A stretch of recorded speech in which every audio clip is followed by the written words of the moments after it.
Live from Singapore, this is Insight with Haslinda Amin, a show where we dive deeper into the stories that matter with crucial context and sharp analysis. Markets welcoming a potential breakthrough in the US-China trade standoff. Asian stocks and Wall Street futures getting a boost as Beijing says it's now evaluating direct talks with Washington. We'll assess these tentative steps towards a truce with a former US trade negotiator who says President Trump has painted himself into a corner with his tariff broadside.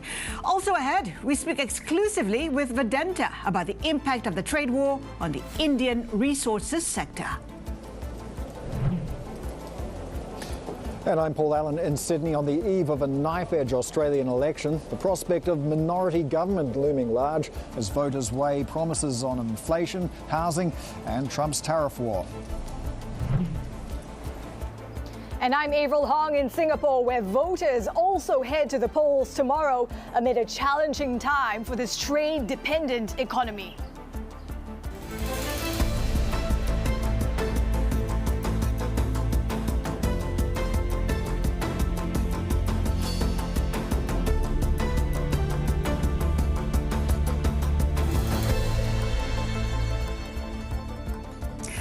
Our top story today, after months of escalating trade tensions between Beijing and Washington, we may see signs of a step forward. In fact, we're seeing those signs of a step forward. China's Commerce Ministry says it's now assessing the possibility of trade talks with the U.S., moving one step closer to a possible end to the trade stalemate. Our China correspondent Min Lo has the details. And Min, what exactly did the Chinese Commerce Ministry say? We know it's pretty oblique, it's pretty vague, but still a step in the right direction. Yes, actually, it's the first time that a Chinese ministry has acknowledged that the U.S. has been reaching out to China via various channels, confirming what we had seen in a social media post yesterday. There was a link to an account affiliated with Chinese state media. And you can see this as perhaps the Chinese media seeding the ground to kind of create an atmosphere for talks to happen, emphasizing that it is, in fact, the U.S. that has been reaching out, that the U.S. is the more anxious party here. And you look at what the Commerce Ministry has said, actually, it's quite nuanced. It seems to be laying out some preconditions here. Essentially, it says that China wants to emphasize that any possible dialogue with the U.S. Will require the U.S. to correct its wrong unilateral tariff measures. If the U.S. has no sincerity at all, it will further damage mutual trust between the two sides. So China wants the U.S. to remove all of that unilateral tariffs. And here's what Marco Rubio had to say in an interview. Have a listen. Can we reach some sort of short-term accommodation with them? That's what they want. I mean, the Chinese are reaching out. They want to meet. They want to talk. So essentially, you can hear both sides actually playing to their domestic audience, because Marco Rubio is saying that China has been reaching out. China is saying the U.S. has been reaching out. Both sides, I mean, I guess it doesn't matter who is reaching out to whom, but the point is that it looks like at least the timeline is speeding up a little bit. Both sides seems to be keen to be having these discussions. Whether or not there will be fruitful discussions, though, that's the big question, because given China's demand that U.S. removes all unilateral tariffs, it's hard to see the possibility of that happening. And will they be able to come to a middle ground? That is the big question here. It's still going to be a long process, I think. Min, thank you so much for that. Bloomberg's China correspondent Min Lo there. Our next guest served as lead U.S. trade negotiator for both China and India and was responsible for commercial policy, export promotion and trade negotiations around the world. Joining us from San Francisco, Frank Lavin, former U.S. Undersecretary for International Trade at the Department of Commerce. Frank, good to have you with us. I mean, how are you reading into the messaging from China? It does seem like China is, I guess, taking a step back in softening its stance. Well, Haslinda, thank you for having me on. And I share your view that this is both sides want some kind of resolution, or at least a reduction in tension, and at least even a partial solution to these tariffs. So it is a more positive day today than we've seen for the last few weeks. But equally important as addressing these tariff issues, I think, is that both sides are very sensitive to their domestic political constituencies, and neither side wants to appear as having capitulated to the other. So China, as we saw in the Commerce Ministry, post yesterday is taking a very measured approach, saying they are considering things and they want the United States to take the first step. And that's not surprising because China's got its own politics and its own sense of national pride as well. Both have said they have not reached out to the other. Is anything happening behind the scenes? Any maneuvering happening behind the scenes, you think, Frank? I think there's a great deal happening besides the scenes. I take from the American and the Chinese comments that formal conversations have not begun, but I think informally there are discussions underway. And I think it's very much in line with what Secretary Rubio was saying a minute ago, that if they can get a little bit of progress, they can at least be an argument for suspending the tariffs with a 90-day deadline or something of that matter to reach some kind of broader resolution. And that would be a very positive outcome. So I would not be surprised if we get there, but it might take a few weeks to get to that point. So what are the next steps in these possible trade negotiations? You said perhaps in a couple of weeks. What can be expected? I think the next step is that both sides will drop this somewhat minor process issue of who started calling who or who reached out to who. I think that will fade, and each side will stick to its own interpretation of the facts and the mechanism, and there will be some kind of conversation that will start, and I think that will start within a few days. We heard from Marco Rubio just slightly earlier. Of course, we saw that surprising reshuffle overnight. I'm just wondering whether now that Rubio is now holding yet another post, that of interim national advisor, would that complicate relations within the U.S. and China? We know that Rubio has taken such a hard stance against China, and China itself has sanctioned Rubio, the first person in that position to be sanctioned. I don't think so, Haslinda. I'm optimistic that at least that part of the complications in the bilateral relationships will not dominate. It's really Lutnick who is running the show, Commerce Secretary Lutnick, who is leading on the negotiations, and it's really Donald Trump who is orchestrating this. Trump himself decided to apply these tariffs, applied the tariffs on the other nations, and this is directly under his direction. And I'd also note that despite the sort of friction and unhappiness about where he's taken trade relations, Donald Trump has been very disciplined in not criticizing Chinese politics, not criticizing Xi Jinping personally. So he has demarcated this himself to say this is simply a series of trade issues, as important they are. They're not a broader political criticism of China. It's too soon to be talking about a deal, but if a deal were to happen, how might that look like? What kind of concessions are both sides willing to make, you think? I think as a precondition for even a short-term deal that Trump will have to relax or remove many, if not all, of the tariffs he had put in place over the last few weeks. But then China will have to make some kind of agreement in the abstract to say it will reduce some of its barriers and some of its tariffs as well. It might have an additional 3 months or 6 months to do this.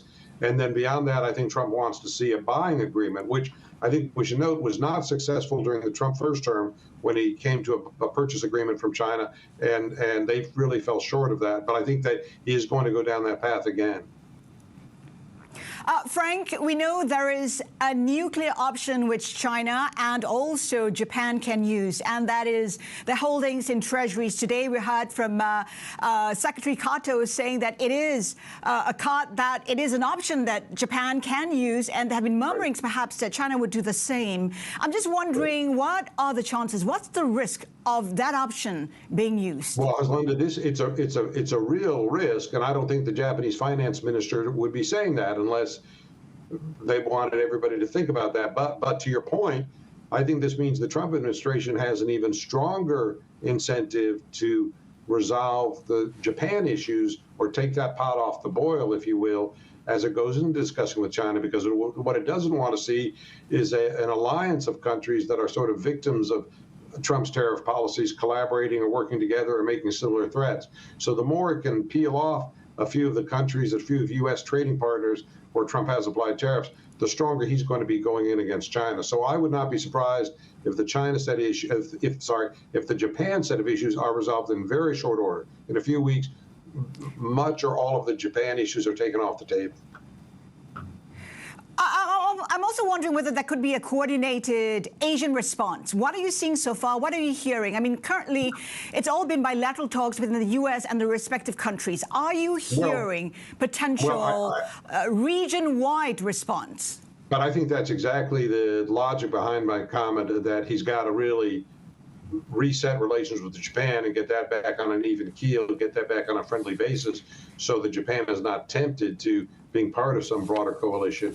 Because if Japan is not part of it, I don't think China alone has the credibility or the relations in East Asia to lead that kind of arrangement. So Trump would be wise to start diffusing all of these trade relation tariffs that he's brought up, and at least take the ones with Japan off the table. I think, by the way, he probably is giving a lot of thought to Korea and Australia as well, because that's where the United States has free trade agreements, as it does with Singapore. So the point is, Trump is going to have a stronger hand in going to talk with China if he has removed some of these other countries from a point of friction. One of the consequences of the tariffs and the trade war has been a weakened dollar. You could say that Trump has won in a way, because he was looking for a weaker currency, which makes American exports cheaper than the rest of the world. How are you viewing that from where you're seated? Well, there are some second-order effects to what he's done. And by the way, I think if we look back on this 12 months from now, we will see improvement in, from a U.S. perspective, in reduction or removal of some trade barriers. So I think there will be some wins in this process.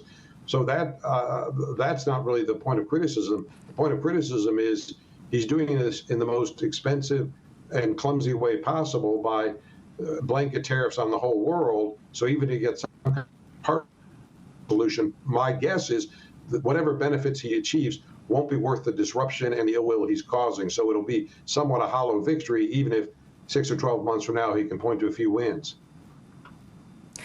Frank, the people we talk to say that damage has been done, especially when it comes to supply chains. How do you see supply chains evolving in 12 months from now? No question, because it's the regularity and efficiency and predictability of those supply chains that give them enormous value.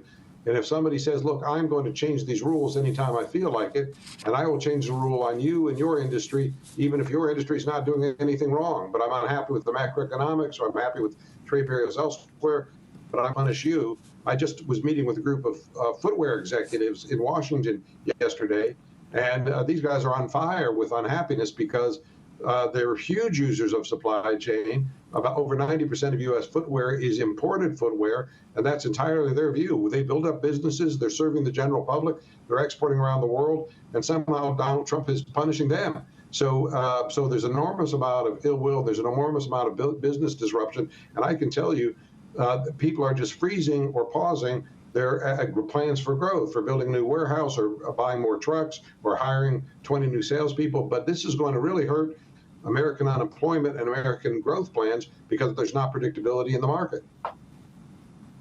Frank, we're grateful for your insights today. Frank Lavin, former U.S. Undersecretary for International Trade. Now, still ahead on Insight, Goldman Sachs Asset Management will be joining us to talk fixed income strategy as signs of economic weakness in the U.S. drive a rally in shorter dated treasuries. Keep it here with us. This is Bloomberg.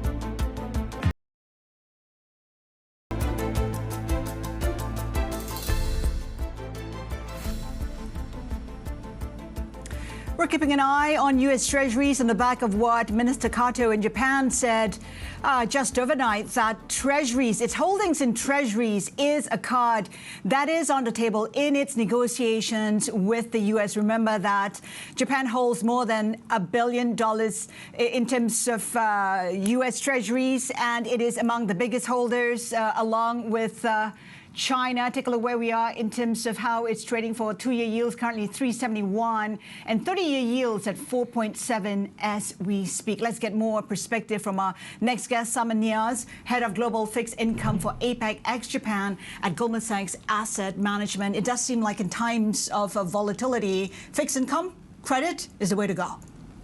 could not agree with you more. Thank you for having me here this morning. Look, we're sort of living through a period which is underscored by the word uncertainty. And in moments like this, fixed income, I think, provides a little bit more cushion. None of the markets like uncertainty, as you know. But because fixed income is pulled by income and pulled by a commitment to pay back, there's potentially better risk reward in it. And there's a lot going on, obviously, across the world. I think the good news is that we came into the year with a very strong economic backdrop, whether it's the United States or it's the world. And so the capacity to absorb some of this uncertainty is slightly higher from a fixed income standpoint, if you will. And there's complexities for policymakers on various sides of the planet, and also between fiscal and monetary policymakers. But one thing that's pretty clear in the data that's coming out across the board is that there is a slowing down that's happening. And generally, inflation is under control. There's uncertainty around how tariffs may have. First of all, it's not clear exactly what the tariff picture would be. But if you take some of the analysis around the estimates of tariffs that have been announced so far, and even if you layer in reciprocal tariffs, but you ignore the second-order effects, which are unclear, the inflationary impulse, by and large, should be transitory. Even though I know in the recent communication from the Fed, the word transitory has been pushed out, but it certainly feels like from the communication from monetary policymakers in the US and Europe, they're viewing that as not something that is going to have a lasting effect. What messaging, what signals are you getting from the bond market? Because some say that it's been quite surprising that stocks and bonds are moving in tandem. There's been a great deal of correlation. We saw that within a one-week period. Of course, it doesn't make a trend, but still, it is a one-week period. Yeah, I think there's a couple of ways to contextualize that week. I think the anchor of risk off across markets is probably the strongest explanation that we can see, where a number of trades, many of them were levered trades in the market, got unwound. And so that took out a lot of liquidity from the market. And so in periods like that, when you have risk off, a lot of asset classes will behave together, if you will. The item that complicates the picture a little bit, as I was alluding to earlier, is the inflationary impulse. So the fixed income market doesn't like inflation, first and foremost. And it was unclear exactly which direction of travel the White House was taking and how much of an inflationary impulse that would have, and that would be a negative headwind. In addition, there was a lot of, breakdown of global alliances and relationships in those conversations that were happening at that point. And U.S. is obviously looking to fund its fiscal deficit for this year. And so that also had a role to play in some of the Treasury moves. And if you look at sort of some of the big rate moves, if you will, during this period since Liberation Day, outside of the United States, rates, by and large, rates have rallied everywhere. There's some curve steepening that's happened. U.S. rates initially sold off quite aggressively and then have come back. But even during the month of April, you still see steepening in the U.S. rate curve, which suggests that the risk premium or the term premium that's demanded by investors for potentially the supply, potentially the uncertainty around inflation, potentially the uncertainty around the fiscal trajectory. Why do we still see those kind of huge gyrations? I mean, 50 basis point move in a day is massive. And now we have Treasuries being part of negotiations, and Kato saying that he might use the card, and there's also murmurings about possibly China selling Treasuries if it doesn't get what it wants. I mean, those ripple effects must still be felt in the market. So market does not like unexpected risks. The theme, I think, that causes a lot of volatility is unexpected risk. At this point, I would say most of the narrative around this rebalancing of trade and tariff is sort of in the market. So to your question, it's hard to know whether we'll get another 50 basis points type of a haul. But it's possible still. Anything's possible, to be honest. But you have to think about what is the next unexpected risk that could come in, that could create that level of vol. Clearly to the point that you're alluding to, which is if the lenders to the United States start to use the funding of U.S. fiscal deficit as a negotiating tactic, maybe that introduces, and depending on how that dialogue develops, it introduces a little bit more volatility. It doesn't, it doesn't play to the benefit of either side. So hopefully, it doesn't go down that path. But in the near term, I would say the next vol event, as you know, is sort of 9 weeks out, or within the next 9 weeks, which is when this 90-day reprieval on reciprocal tariff kind of expires. There's a herd mentality in this whole thing, right? Everybody's now talking about diversify. How do you look at Asia and Asian bonds as a diversifier? And how do you look at China as a diversifier? Yeah, so I think there's many aspects of the fixed income market that I think we need to think about as we talk about this topic. First and foremost, I would say, as I mentioned, the uncertainty is leading to slowdown, which is intuitive in many ways. That leads to a little bit of a bias for quality, especially as we think about the fixed income markets. We came into this bout of volatility with fixed income spreads being quite tight by historic standards. It was a yield play for most investors in the market because yields were elevated, but spreads, which is your true compensation for credit risk, were quite compressed. Investment grade, high yield, MBS. I mean, you talk about look market by market, they were quite compressed. Even post the bout of volatility and the rally back, the spreads are still kind of on the tighter side.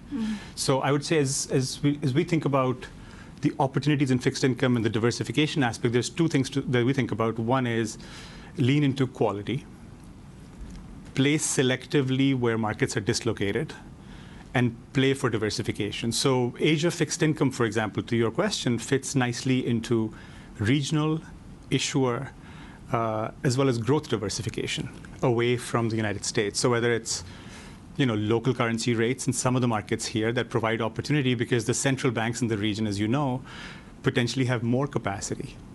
Can you find quality in China? We kicked off the year with China's bond market screaming deflation. So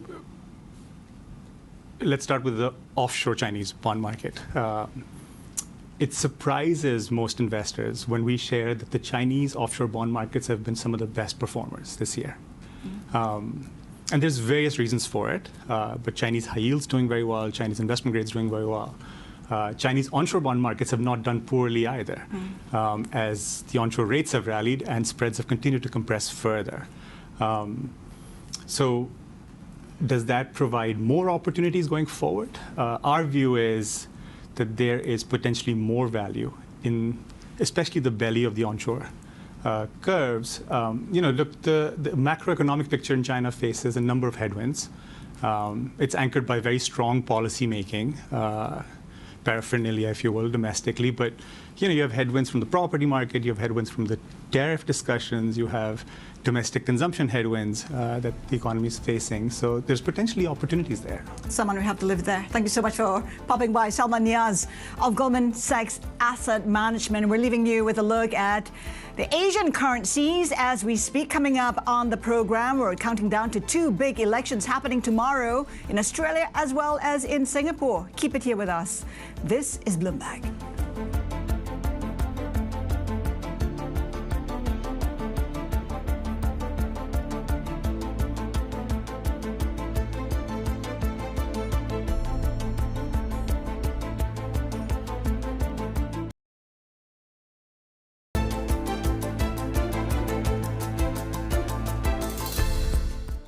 I think the hope is that as the costs and the policy impact of President Trump goes up, that there will be room for Canada to maneuver. But we think that, when you have more than 100% tariff between the 2 largest economies in the world, there's got to be some consequences down the road. When you have a situation like this, of course, it opens up opportunities. We've seen the market come down. Some stocks are looking very attractive, and most particularly, countries like India will be benefiting from what's happened with China. Some of our guests sharing their insights on the impact of President Trump's policies in his first 100 days in office. Now, aside from upending markets and the global trading order, Trump's policies are also looming large over tomorrow's elections in Australia, as well as here in Singapore. For more, let's bring in Bloomberg's Paul Allen in Sydney and Avril Hong joining us near Parliament House in Singapore. Paul, let's start with you. You're at the polling booth, which is open for early voting. How enthusiastic have Australians been in when it comes to casting an early ballot? That's right, Haslinda. Early voting already shaping up to be one of the big stories of this Australian election. It has been at a record, and this polling booth behind me has seen a small but steady stream of voters just trickling through all day. Myself included, I took this opportunity to cast an early vote as well. So now we have a situation where more than 7 million Australians have either cast an early vote or a postal vote. So we're getting on towards half of the entire eligible voting public, which is just over 18 million Australians have gone ahead and cast their vote early, and that is a record.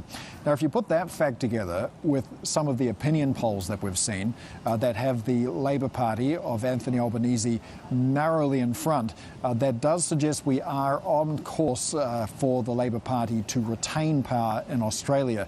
The polls have been very, very tight, but Anthony Albanese's Labor Party has been slowly widening its lead over the past few weeks of this campaign. Now, a number of possible reasons for that, but you did mention President Trump and the influence that he's had on this election. And it's been interesting to see how the opposition leader, Peter Dutton's rhetoric has been changing. He started out this campaign really echoing a number of President Trump-style policies, such as Doge-style cuts to the civil service, an idea to end working from home for civil servants as well. And then came the April 2 Liberation Day tariffs, which stuck a surprise 10% tariff on Australia, even though the US runs a very rare trade surplus with Australia. That really changed the picture here. Suddenly, many Australians began to sour on the notion of change. Peter Dutton, the opposition leader, walked back a lot of what he had been saying, and even on the debate stage at one point said that he didn't know Donald Trump and made that explicitly clear. So the US president casting a shadow on this election halfway around the world. And suffice to say, lots at stake for the country. I'm just wondering, if you take a look at policy, are we expecting any policy reform in the next 3 years? Of course, granted, we have to bear in mind who comes to power. Yeah, that's right, Haslinda. But if you look at both of the major parties, you would have to say that policy reform not exactly been front of mind for them. A lot of what has been promised in this election has been quite incremental, almost timid. Cost of living is, of course, the key election issue here, as it is in many democracies. Both parties have made promises around how to address this, usually with some sort of taxation relief. The Labor Party, in its budget delivered just before this election, promised tax cuts of something like $5 a week. So you wouldn't say that's a big, bold reform. This is really small-scale, incremental stuff. Take housing, for example, as well. That's a perennial feature of Australian election campaigns. Housing in Australia, among the most expensive in the world. Both parties promising action on this front as well, but both parties also ignoring the really, really tough, meaningful reform that might make a difference. If we cast our minds back to 2019, the then Labor leader, Bill Shorten, went to the polls promising really big box housing reform, including the elimination of a very controversial tax break known as negative gearing. He went on to lose that election in a surprise defeat to Scott Morrison, who went on to retain power. So that experience has really made both parties quite timid around the housing debate. And Avril, when it comes to the elections in Singapore, some have been pretty dismissive, but it is a pivotal election for the country. Absolutely, and the stakes are really high this election, perhaps more so than in 2020. I mean, you know just as well as I do how the Prime Minister hasn't minced his words. He said that Trump's 10% tariffs are not actions one does to a friend. And even if the US and China engage in trade talks, we see potentially that trade shock having global economic ripple effects that could affect the Lion City. party. So the ruling party in this environment, the ruling party that hasn't lost a single election since independence, is asking for a powerful win, seeking one to guide the nation amid these uncertainties. Have a listen. Singapore's Lawrence Wong faces his first electoral test since taking over as Prime Minister and is seeking a strong mandate to govern at a time of major shifts in the global trading order, a system that Singapore's trade-reliant economy has long benefited from. The country will have to navigate Trump's tariffs and balance relations with China, its largest trading partner. For voters, bread and butter issues remain top of mind. Singaporeans face elevated prices from food to housing, though inflation has eased and authorities have rolled out a slew of measures to help people cope. Questions linger on the extent in which the ruling party can ride the momentum from handouts and subsidies into the election, or whether different generations of Singaporeans have different priorities. The ruling People's Action Party lost more seats to the opposition in the 2020 election and saw a drop in its vote share. Amid a political transition, a number of ministers have recently announced their retirement.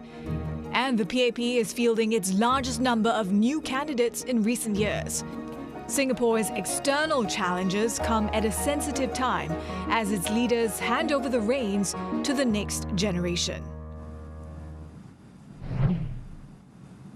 In terms of these external challenges, many of Singapore's key trading partners face levies much higher than those imposed on Singapore of 10%. So that could deplete shipments. And you know how trade volumes for Singapore are 3 times its GDP. So incredibly consequential. And think about as well, if we see further market volatility, what is that going to mean for investments? Might that be dialed back in this financial hub? Think about as well how households could potentially curtail their spending. Bloomberg Economics projects growth to come in at around 1% this year. This would be a sharp slowdown from last year, and indeed, the government is not ruling out a recession. That's right, it is an export-dependent economy. Avril, as you said, the ruling party has not lost in 60 years, unlikely to lose this time round. That's almost a gimme, but it's really the margin of victory that is in focus. Absolutely, Has. It is all about the margins. The Singapore ruling party, PAP, has not lost any elections, 13 wins in terms of general elections. So that's 60 plus years of unbroken rule. The Prime Minister, though, expects this election to be a tough contest. He cites a better organized opposition. We know how there's a theory out there. Voters maybe seek stability in times of crisis, and this is likely to be put to the test. We've seen in elections around the world recently how incumbents have been dealt heavy blows. In terms of those specific results, we'll be watching to see the vote share as well as the number of seats, that the ruling party doesn't lose more seats to the opposition. Haas.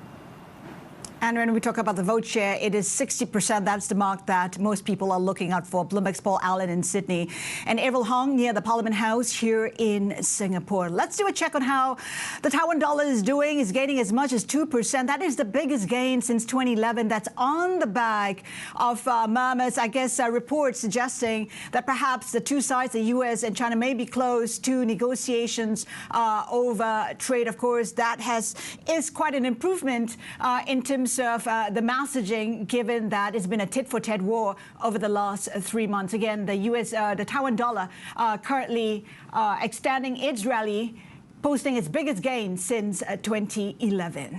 And still to come on the show, Vedanta joining us to discuss the Indian mining giant's outlook and a potential U.S. listing for one of its copper units. An exclusive conversation with its CFO is coming right up. Keep it here with us. This is Bloomberg.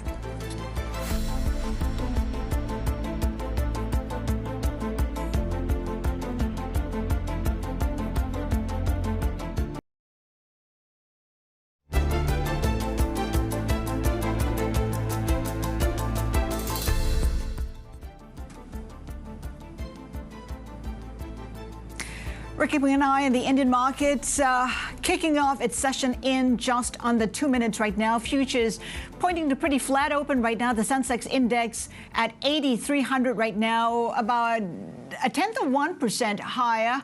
In terms of the Nifty 100, it is in negative territory, down about a tenth of 1%. Of course, we're keeping an eye for Vedanta stocks trading as Indian markets return from a holiday yesterday. The natural resources conglomerate reported fourth quarter earnings earlier this week that met the average analyst estimate. Vedanta pointing to a higher open, currently up by 0.4%. Bear in mind, though, it's been under a lot of pressure. It is down about 8% in the past month, down 10% in the past 6 months. So well, there's potential to play catch up, whether we see that or not later today.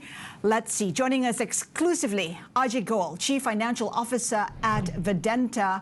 Ajay, good to have you with us. I mean, it met expectations, Vedanta met expectations. How do you foresee its performance in the coming quarters, given that it is a challenging environment? Well, good day all. Good to again talk to you, Haslinda. I mean, last year just gone by has been for Vedanta a landmark year in multiple respects. And we clocked our highest ever revenue, more than 18 billion. We also had our second highest EBITDA of almost 5.4 billion. Last year, we had sufficient free cash flows to fund for the growth. At the same time, we also deleveraged Vedanta by 1.2 billion. So overall, a very, very strong year. As we usher into FY26, our focus remains on the very basics. We keep on growing the volume, keep looking for efficiencies. At the same time, fund for both growth and deleveraging. Demerger will be one priority. Should look unlock value. Net, a very exciting year ahead of us. But the thing is this, Ajay, a lot of reports pointing to how Vedanta is among the companies most at risk when it comes to those tariffs imposed by the U.S. on aluminum and steel, 25%. I mean, how do you hope to counter that? What can counter that? Well, these tariffs are obviously disrupting the global supply chain and trade flows. But if you look at since mid of April, tariff got imposed, the LMEs in fact has risen by almost 5 to 8%. During midweek this week on earnings call, Vedanta has guided that in FY26, the current year, our volumes will grow by almost 10%. It is backed up by our recent investment in the growth capexes across the businesses.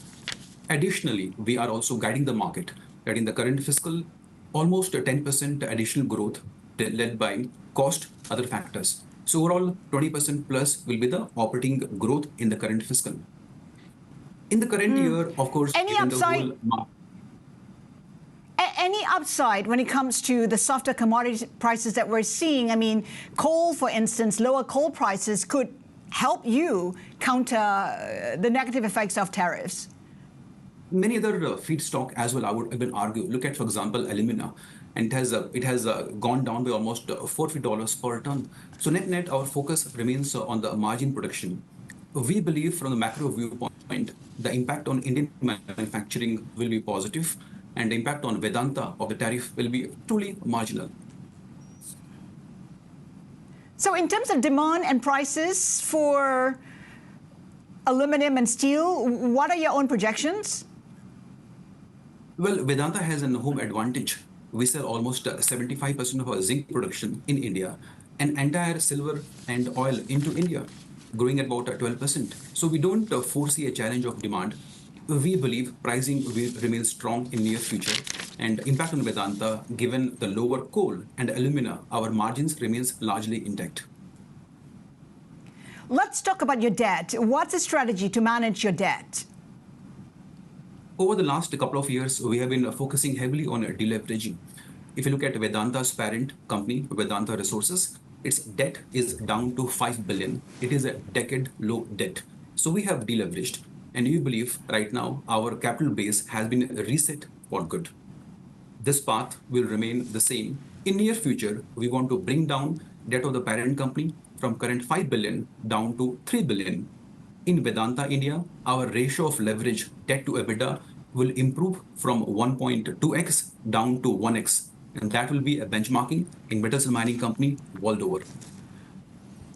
Of course, you've tapped the dollar bond market 3 times already. I'm just wondering what implications are there? How is that helping? We refinanced almost 3 billion plus of bonds over the last 6 months' time. And each refinancing came with a lower cost, much longer tenure, and congenial terms and conditions. It also helps overall cash management. I think the whole refinancing of bonds was quite timely. In the current environment, I think it'll be very helpful in managing overall cash for the group. So deleveraging remains a priority in near future as well. So in terms of managing your liabilities, are you doing anything differently at all to prevent, a similar case of restructuring? Our debt has come down to historical low, and I would say our focus remains on the very basics. We augment our volume, compress the cost, and focus on free cash flows. It should lead to further deleveraging as we move ahead. At the same time, Vedanta remains a growth company. We will have sufficient operating free cash flows to fund both growth and still deliver the balance sheet. Ajay, any plans to raise funds either locally or externally in the next 12 to 24 months? Our assets in Zambia, the KCM is one area. The Konkola copper mines, it has 16 million tons of R&R, one of the highest grade of copper world over. We have committed to invest $1 billion of capex to bring KCM to its nameplate capacity of 300 KTPA. To fund the growth, we're looking at many options. And one option, in fullness of time, for value creation, listing is an option. Now, having said that, that has not reached as yet finality. And we'll let the market know as we progress. When do you think that might be, that listing? It is hard for now to give a timeline, definitely, but it is an active consideration. Right now, the focus remains how do we again operationalize fully and invest for the growth, which is mostly from our internal cash accruals, but in the near future, very soon. But the implications of that listing, what potential impact, how accretive, how are you looking at this potential listing? It is for the value creation, as I mentioned, that KCM has the highest R&R world over, 16 million tons. At the same time, highest copper grade. This copper mine, in fact, is a gold mine. It will create value for all stakeholders, Vedanta and others. The demerger at Vedanta has been much talked about. You are hoping to create 4 new units. Where exactly are you with that? You're right. Right now, the current Vedanta, the large Vedanta monolithic, becomes 5 companies, and they are pure play and sector specific. As you may have noted in Feb, we have taken approvals from shareholders and the lenders. And with that, we are before the NCLT for the second motion petition, and that is a final motion petition. We foresee demerger completing by September this year.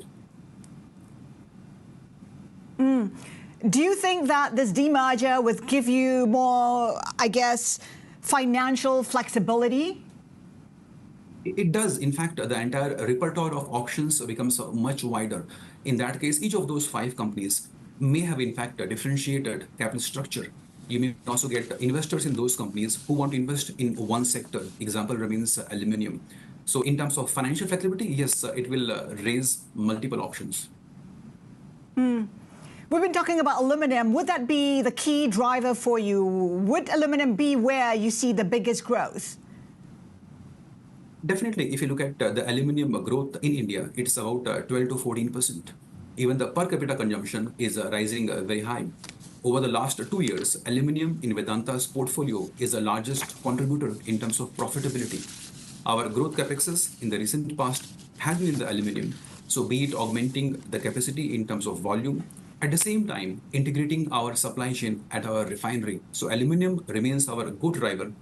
Obviously, zinc has been a business quite stable in terms of profit in the cash and oil and gas. But aluminium has come as #1 business in terms of profit contribution last year. Ajay, you seem to have your strategy in order, yet when you take a look at how your shares have performed, investors don't seem to be buying into that strategy or Vedanta's story. It is down 6% when it comes to your stocks in the last 1 month, down 10% in the last 6 months. Why do you think that is so? And how do you intend to build on value creation for your investors? Stock price also one way to look at relative to the market, and it can be the Indian stock market. And second view can be vis-a-vis the Indian metals and mining and manufacturing companies. If you look at last year, in fact, Vedanta has been India's largest wealth creator. Our dividend yield last year was 13%. At the same time, our stock appreciation almost 74%. So overall, the return for the shareholders last year was 87%. So Vedanta was India's largest wealth creator last year. What's the biggest risk for the company amid this challenging environment where, tariffs are skyrocketing? We have to keep the focus on very basics. We keep delivering the volumes. We keep the cost under check. Every single opportunity in terms of the feedstock, be it coal, alumina, anything, everything need to be captured in the ledger and keep delivering value for the shareholders. How much is that weaker dollar a consideration for you? Vedanta, in fact, is a net foreign currency positive. So dollar depreciating, in fact, adds to our bottom line. So we have a natural hedge. Our debt in India, in fact, is mostly in the INR. So INR dollar equation doesn't impact Vedanta much. Ajay, thank you so much for that. Ajay Goel, Chief Financial Officer at Vedanta. Of course, the company announced earnings in line with expectations, and the stock's trading in the positive right now. We have India trading for about 9 minutes now. We have gains for the benchmarks. It is back from a holiday yesterday. The Sensex currently up by 0.5%. Gains too for the other benchmarks. We're keeping a check on Adani Enterprises. We saw a jump of more than 750% in terms of its profit, boosted by a one-time gain from selling part of its stake in Adani Wilmar. Take a look where we are. In terms of Adani Enterprises, currently up by 1.2%. It is also a positive day for Asian benchmarks today. We have sentiment being lifted by prospects of a possible trade negotiations between the U.S. and China after a tit-for-tat war over the last 3 months. MSCI Asia-Pac Index up by about almost 1.5%. The Hang Seng also in positive territory, up 1.6%. China saying that it is evaluating possibilities in talks with the U.S. Futures also in the positive right now. S&P futures up 0.8%. Before we go, a look at our guests for next week. We'll speak exclusively with Amazon Web Services. Enjoy your weekend. This is Bloomberg.